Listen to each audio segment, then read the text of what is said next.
저는 타 플랫폼에 NFT 세미나를 올리기로 계약한 상태라 제 유튜브 채널에는 가급적 NFT에 대한 기본적인 내용은 안 올리려고 했는데요.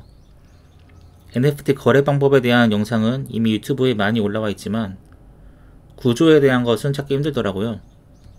그래서 해당 플랫폼과 협의 후 올리게 되었습니다. 저는 블록체인이나 코딩에 대해서는 잘 모릅니다.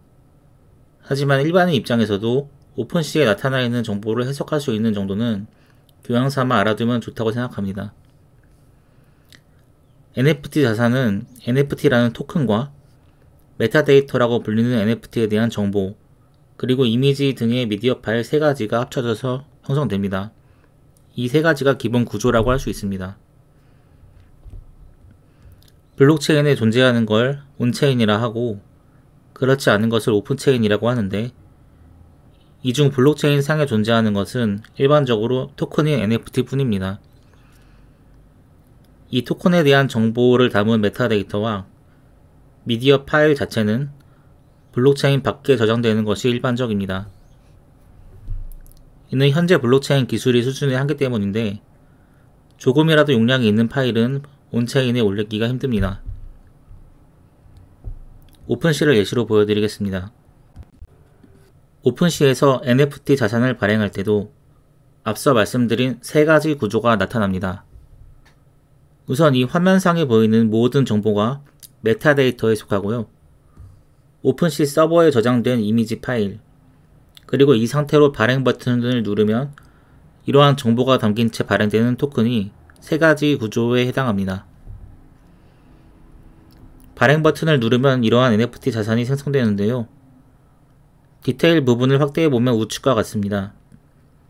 NFT를 발행하면 컨트랙 어드레스와 토큰 아이디라는 것이 동시에 발행됩니다.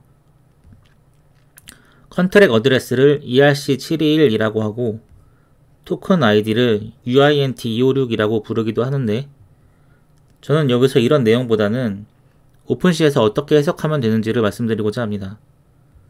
ERC721이라는 말은 많이 떠도는데 그게 실제 거래에서 무엇에 해당하는지는 잘 모르는 경우가 많죠. 쉽게 말해 컨트랙 어드레스는 해당 NFT 컬렉션을 뜻한다고 보시면 되고요. 토큰 아이디는 개별 NFT 자산이라고 보시면 됩니다. 즉 BAYC8520이라는 고유한 원숭이는 토큰 8520인 것이고 그 위에 있는 컨트랙 어드레스는 만 개의 BAYC 원숭이들이 모두 동일하게 지니고 있는 코드입니다. 만 개가 같은 컬렉션 안에 있으니까요. 컨트랙 어드레스를 클릭하면 토큰 트래커나 토큰 인포라는 버튼이 나오는데 해당 버튼을 눌러보면 컬렉션에 대한 다양한 정보를 볼 수 있습니다. 예컨대 누가 얼마나 베이시를 들고 있는지 홀더 비율을 볼 수도 있습니다. 오픈시의 경우 NFT를 처음 발행하면 중앙화된 저장소인 오픈시 자체 서버에 메타데이터와 이미지가 저장됩니다. 앞서 설명드린 대로 토큰만 온체인에 저장되고 메타데이터와 미디어 파일은 오프체인인 중앙 서버에 저장되는 것이죠. 좌측 사진이 오픈시 NFT를 처음 발행한 상태입니다. 메타데이터에 센트럴라이즈드라고 적혀있죠.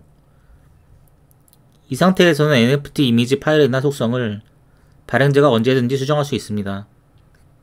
그래서 우리가 상식적으로 알고 있는 NFT 자산의 신빙성과는 많이 다르죠.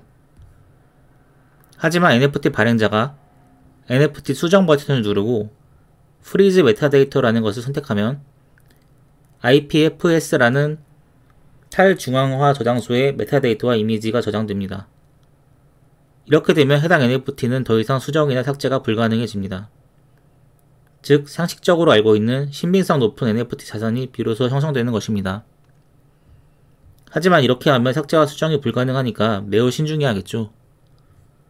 대부분의 NFT 프로젝트들은 이런 방식을 선택하지 않고 자신들의 중앙 서버 혹은 아마존 클라우드와 같은 중앙 서버에 메타데이터와 미디어 파일을 관리합니다. 언제든지 바뀔 수 있는 것이죠. 하지만 가장 성공한 NFT 프로젝트인 베이시의 경우 이러한 탈중앙화 방식을 택하고 있습니다. 그래서 이전 슬라이드의 베이시 디테일을 보면 메타데이터에 프로즌이라고 적혀 있을 것입니다.